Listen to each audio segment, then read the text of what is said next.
132 पानांचं हे पुस्तक मी अक्षरशः 3 दिवसात वाचून संपवलं. आणि मला हा प्रश्न पडला होता की मी तेवढी रिकामी आहे की मग हे पुस्तक तेवढं इंटरेस्टिंग आहे. सो मी ह्या पुस्तकाबद्दल बोलते, जे आहे स्त्री आणि पुरुष, जे लिहिलं वि. स. खांडेकर यांनी. व्हेरी अनपॉप्युलर ओपिनियन जी मी आधीच्या व्हिडिओमध्ये दिली होती की वि. स. खांडेकरांना फार रडकं लिहितात बरं. पण हे पुस्तक वाचल्यानंतर मी माझे स्वतःचे शब्द मागं घेते, कारण की या पुस्तकाच्या एंडिंगला मला रडू आलेलं नाही. बट दॅट डझंट मीन की ह्याच्यात काही अर्थच नाहीये किंवा मग भावना ठाचून ठाचून भरलेल्या नाहीयेत.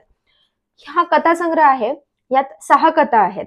एक 8 जून नावाची, ज्याबद्दल मी आधी पण सांगितलं होतं आणि आताही सांगते की 8 जून ही गोष्ट आहे 3 महिलांची, ज्या अल्टिमेटली एकमेकांवरती जलस असतात आणि त्यांची लाईफ लूपमध्ये सुरू असते. स्वतःकडे जे आहे त्याच्यात त्या सॅटिस्फाईड नाहीयेत आणि त्या दुसऱ्यांकडे बघून त्यांना ते जलस फील होतं. दुसरी आहे अक्का नावाची. अक्का नावाची ही गोष्ट आहे एक मुलगी आणि आई यांच्या बॉन्डची, किंवा मग कशा प्रकारे त्यांचा बॉन्ड बहरत जातो हे सांगण्यासाठी.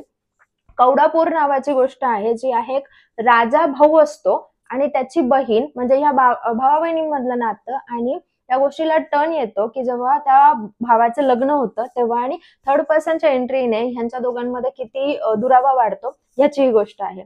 आईचा शब्द नावाची गोष्ट आहे, ज्याच्यामध्ये एका आईचे 5 मुलं लष्करात दगावतात. त्यानंतर 6वा मुलगा आहे आणि 6व्या मुलाला ती इतकं घट्ट बांधून ठेवते आणि इतकी प्रोटेक्टिव्ह बनते त्याच्या बाबतीत की त्याला कुठेच जाऊ देत नाही. बट तरीही त्या मुलाला एवढी ओढ असते त्याच्या मातीशी, त्याच्या देशाशी, आणि ऍट द एंड त्याची आई स्वतः त्याला म्हणते, ठीक आहे बाबा, जा तू तुझं कर्तव्य पार पाड. त्यानंतर 2 कथा आहेत, स्त्री आणि पुरुष या नावाची आणि भूमिका नावाची.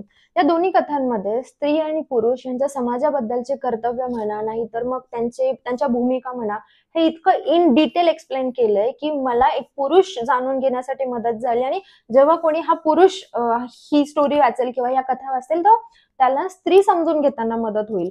निसर्गाने स्त्रीला का बनवलं, कसं बनवलं, स्त्रीचे पुरुषांप्रती म्हणा, समाजाप्रती म्हणा, काय कर्तव्य आहेत, हे खूप सुंदररित्या इन डिटेल्ड त्यांनी डिस्क्राईब केलंय. आणि हे पुस्तक मी एकदा वाचायला घेतलं की मला अगदी सोडावं नाही वाटलं, कारण की 3 दिवसात हे पुस्तक संपवलं. म्हणजे मी हार्डली 2-2, 3-3 कथा एका दिवसात संपवल्या. हे एवढं अट्रॅक्टिव्ह का वाटलं, कारण की ह्याच्यात खूप सिम्पल लँग्वेज मध्ये सांगितलंय.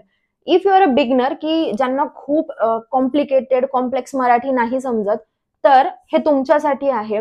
नक्की वाचावं असं पुस्तक आहे, कारण की कथासंग्रह वाचताना माणूस तिथे खेळतो असं मला वाटतं. कारण की आपण आपल्याला त्या पात्रांमध्ये इमॅजिन करतो आणि तिथूनच आपला एक नवीन प्रवास चालू होतो. कारण की आपण जर एक रिअलिस्टिक वर्ल्ड सोडून जर अनरिअल वर्ल्ड मध्ये एंट्री करतोय, तर तुम्ही रीडर्सची जी कम्युनिटी किंवा रीडर्सचं जे वर्ल्ड असतं त्याच्यामध्ये तुम्ही हरवून जाता.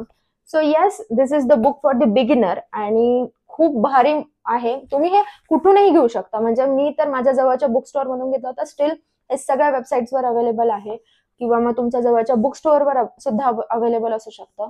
So give it a chance.